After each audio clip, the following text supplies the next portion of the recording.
So if you're thinking of moving to Vietnam, here's what I would tell you after I've been living here for 9 months. This has been my third visa that I've done. So I feel like I've got a bit of experience. I have spent a bit of time in Da Nang, Ho Chi Minh. I've spent the majority of my time living in Hanoi, but I've traveled from the south to the north, from the north to the south, and seen all different sides. And there was periods of time where I thought I was going to live in different cities and went to those different cities to see if I would like it.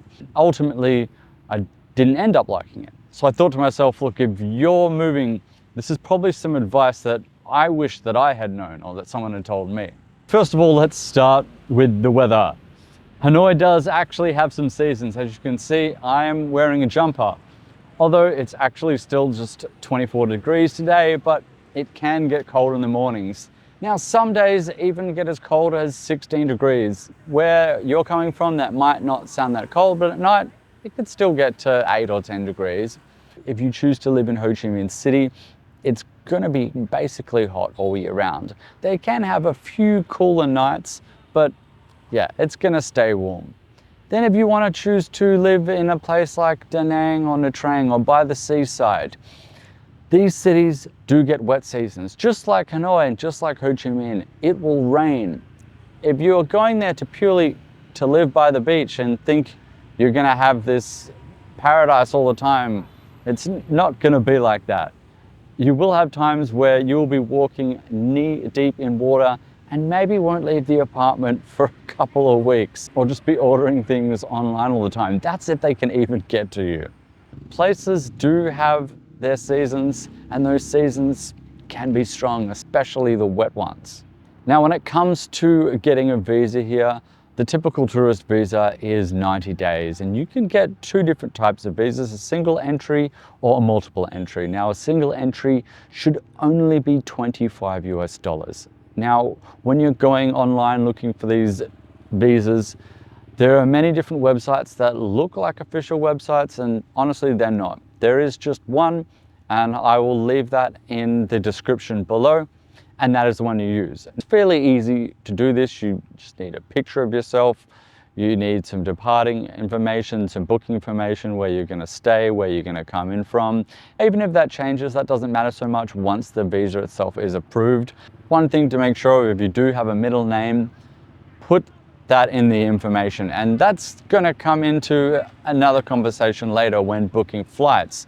Certain airlines like Vietjet, if you leave out your middle name, they will not let you on the flight. You'll have to go back to the ticket counter, pay a fee to change your name, and it can be an entire hassle, which may end up causing you to miss a flight. The middle name can be very important, so make sure there are no spelling mistakes, no errors, and you have your proper full name on your identification and your tickets.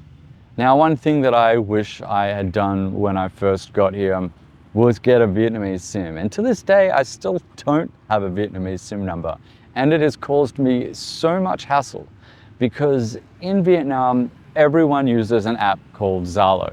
Now, while a lot of people also use WhatsApp, you will need Zalo for certain things. First of all, if you want to order things online, the majority of people here, while they still do have WhatsApp, yes, Zalo is the main one, and you will need a Vietnamese phone number, or you'll need to confirm it through a Vietnamese phone number. You could skip the eSIM. While it's handy, maybe for the first month, maybe while you're deciding if you want to live here or not, getting an eSIM is fine, but ultimately getting a Vietnamese phone number is going to save you a lot of hassle.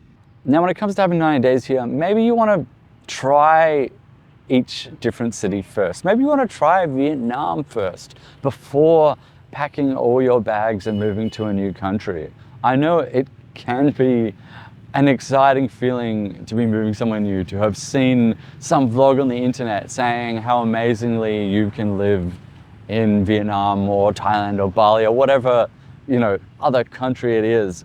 But at the end of the day, you have to test it out for yourself. You have to see if you really like it, and you have to know if that is the right city for you. Now, as I said earlier, I had visited other cities, and at one point I thought I was going to move to Da Nang because I'd seen all these videos online saying how great what Da Nang was and how it's going to be the next Bali and the next expat thing. And don't get me wrong, I went there and I really enjoyed it, though at the time, before it was wet season, the weather was beautiful, but I will mention there was a lot of construction going on. And honestly, I didn't find there was that much really to do. Now that's just for me per se, and I think this totally matters depending on who's coming or who you're coming with. Maybe you're coming here with a family or with your partner, or maybe you have some friends moving here, and that's going to be a completely different story because community is a huge, huge part of things. If you move to a city like Da Nang and go there having no community, I mean, even a city like Hanoi, you're going to get lonely, you're going to get bored pretty darn quickly. And I did find that for myself when I went to Da Nang. I didn't really know anyone. There were a few people that I'd met from some groups online, but they all seemed to come here with either their own partners, friends. They had a social network already growing. A lot of them had partners. Just coming here as a solo guy, I see a lot of people here, move to Da Nang and start your 10K business. And now look, if you want a cheap place to live and you want to purely have no distractions and focus purely on business, sure, maybe that's a good idea. Just please be aware of the implications that it can get a little bit boring, and it's not exactly the paradise that everyone makes it out to be. Now that's one thing that I've personally really liked about Hanoi is it does have a pretty hip and happening culture. Like if I'm ever bored, I can walk into the old town, Beer Street, the old quarter, and it feels like it's alive. Walk around Ho Chi Minh Lake, there's always something going on. I could strike up a conversation with strangers so easily. But they are going to be single serving friends. And what I mean by that is people that you'll meet once, they'll stick around for a couple of days, but ultimately then they're going to leave again. In Hanoi, Tay Ho, where I live, this is the suburb of expats. The suburb where everyone is an English teacher. Well, almost everyone. I don't want to put them all in the same box. And they seem to have their bubble, and that's quite nice. Now, I came here for a different purpose, and that was to make content. Content about living in different cities, what it's like moving to Vietnam. But also my sole purpose of coming here was to be making a documentary about the history of martial arts. And now I have been doing that, and I've been filming in Thailand, I've been filming in Japan, I've been filming here, I've even gone to the border of China. And I've just used Vietnam as kind of my base for that and continued to make these YouTube videos that you've watched. My sole purpose was not to move to Vietnam or Hanoi long term. Now, while I do love this city and while I do love this country, and while I may find myself back here, once my project is over, and it is ending soon, I will be moving on to new destinations. And I might find myself coming back in the future after I have done more traveling, because ultimately I do run a travel channel. My other channel is Globe Travel Adventures, and I do run this channel. This channel is kind of about finding my purpose on where I want to live. So I am trying out different cities, different countries, different places. And as I go, I realize where I do and where I don't want to live. I will admit, Vietnam is more on the where I do want to live, but it's also, I want to try some other places first. Now I've spent a lot of time in Thailand, I've spent a lot of time in Bali, and I know that ultimately I don't specifically want to live in those places. Now, while I admit, Thailand has some islands that I could see myself living on. They're quite expensive at the moment. For my current price range, I just don't think that's ideal. Just like Australia, it is a nice place. It does have its restrictions, but ultimately it's unaffordable. Unaffordable to the point where it wouldn't be any fun to live there. And that's one of the reasons I left. And I enjoy the freedom that I get here. Now, there are also many other things you want to factor in. Let's talk about them. Okay, so when you are moving to a city, when you picked your place, or when you're still picking your place, don't just lock in a contract straight away. As I said, you may get there and maybe you might not like it, and maybe there's going to be a lot of construction. So maybe spend a couple of days in that area or next to that area and then see what happens. And on my last visa run, I changed apartments, and while this location, I'd actually stayed there before, and it's a great apartment, they decided to start knocking down a whole street of buildings next door. And I've since just heard nothing but construction all day and all night, which has been a little frustrating. Now look, that could happen anywhere, but had I known that was gonna happen, I might not have booked in that place for 3 months. It's still a great apartment in an amazing area, and hopefully the new places that they put up are gonna look even nicer. Now, when it comes to finding an apartment, honestly, it's one of the easiest things I've ever had to experience. Now look, if you're thinking of Hanoi, I used a place called Hanoi Living Hub. Now they specialize in finding apartments for expats, specifically in the Teho area. So that might be something useful for you. They actually showed me 6 apartments in 1 day. So it was crazy, and I didn't have to approve any sort of income or job. They just showed me apartments. I said, I want that one. I had the keys in 1 day. So a completely different experience as to what I've had in Australia. So finding an apartment, that's not going to be any problem. Now, let's talk about another, maybe a slightly uncomfortable thing. Dating. Yes, so if you're coming here as a single person, keep in mind that if you want to date someone, there is going to be cultural barriers. Well, if you're thinking of dating a local, there's going to be language barriers.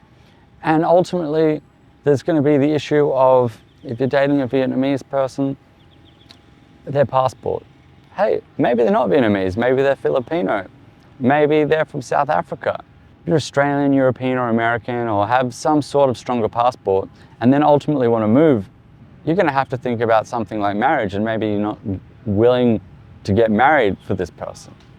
Now, when it comes to dating, unless you just want to have fun and kind of play around, and that's what they want too, it is going to be harder, because it's going to be harder to understand those nuances, those jokes, even those movies.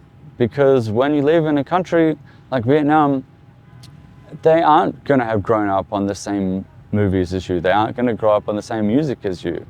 And when talking about music, one thing I noticed is Vietnam, they almost don't have music festivals here. Not in the sense like we do in Europe, America, or Australia.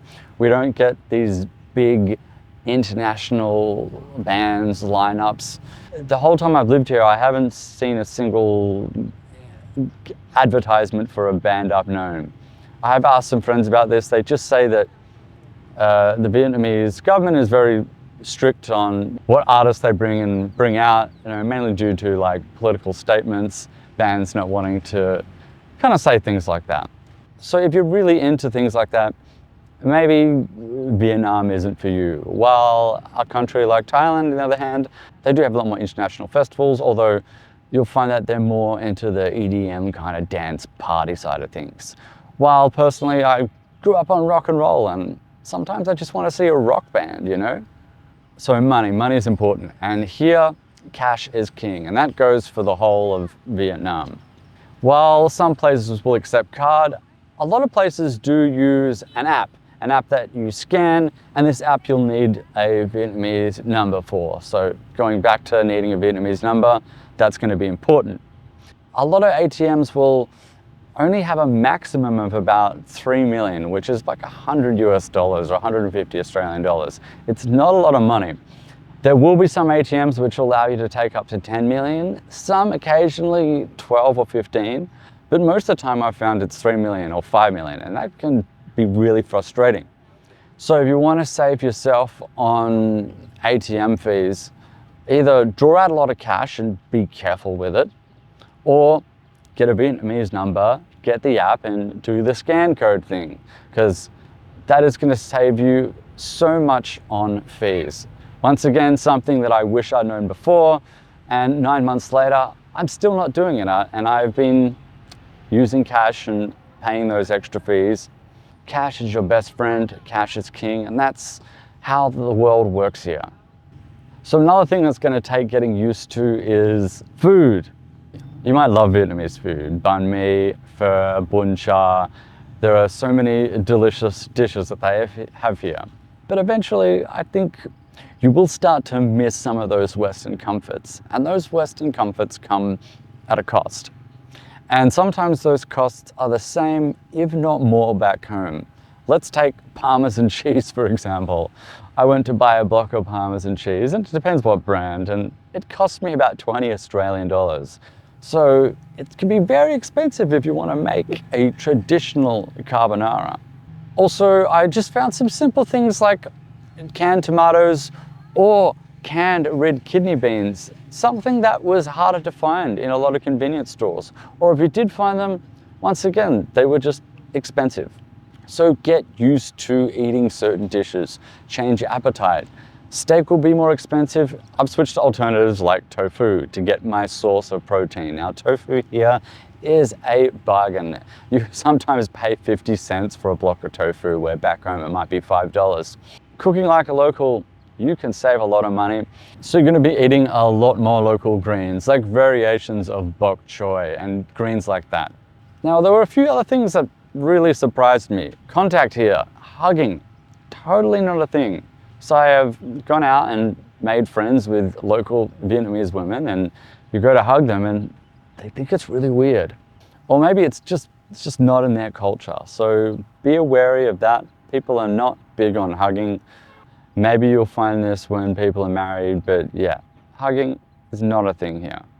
Now, as you could probably see before, in the background, it was very hazy. Pollution here is a huge issue.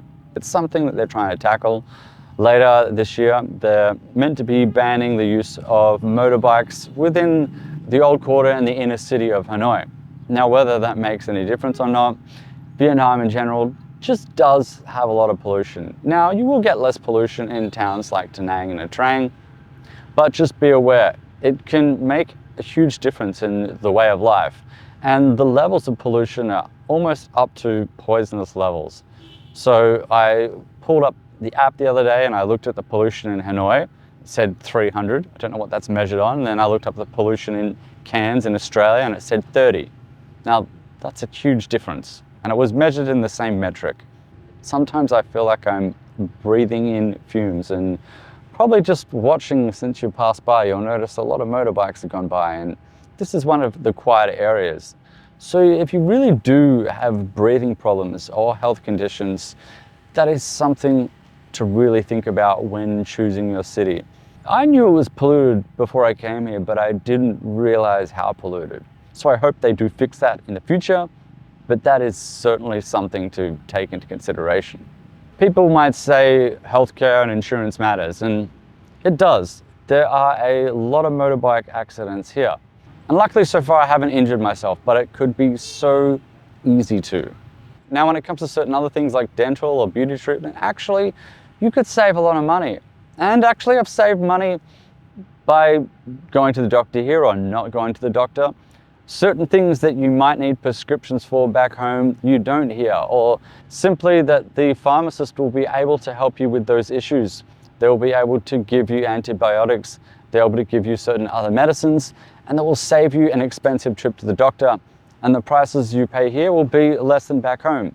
Look, if you have cancer or something more serious like that, yes, it might be an issue if you are older or considering retiring here. But if you're young and sprightly and, maybe you just get sick every now and then, I wouldn't worry about, the long-term things. It depends whether you want to move here or whether you want to retire here, or maybe you just want to spend a year here. Now, lastly, I want to say there's something that I saw that really blew my mind. And it was how far learning a little bit of Vietnamese will actually get you. So the other day I was in Old Quarter, just walking around, and I bumped into this American kid. He had just stepped off the plane. I think he was 23 years old, and he'd never been out of America. But he actually took some Vietnamese lessons before he came here. And his Vietnamese was better than mine. And on the first day here, he was using it. And the reaction that he got was mind-blowingly positive. And it made me realize, why didn't I take the time to actually learn a bit more Vietnamese, other than just Xin Chào or Cam Un, which is basically hello and thank you, or how to say cheers. So yeah, learning a little is going to go a long way, and it's certainly going to help you build trust with your landlord, build trust when you're having to bargain for prices. And that's something I really wish I'd known before. So to the people that are already living here watching this video, if there's something I've missed, drop them in the comments below. We can talk about them. I'm also happy to answer any questions, so feel free to leave a comment. Now, my visa will be up shortly and I will be going somewhere new. So I want to show you a bit more of the world, that there are still affordable places, but not just affordable, places that have culture, places that have meaning, places that, well, maybe aren't your home country and is something different. So until next time, keep on adventuring.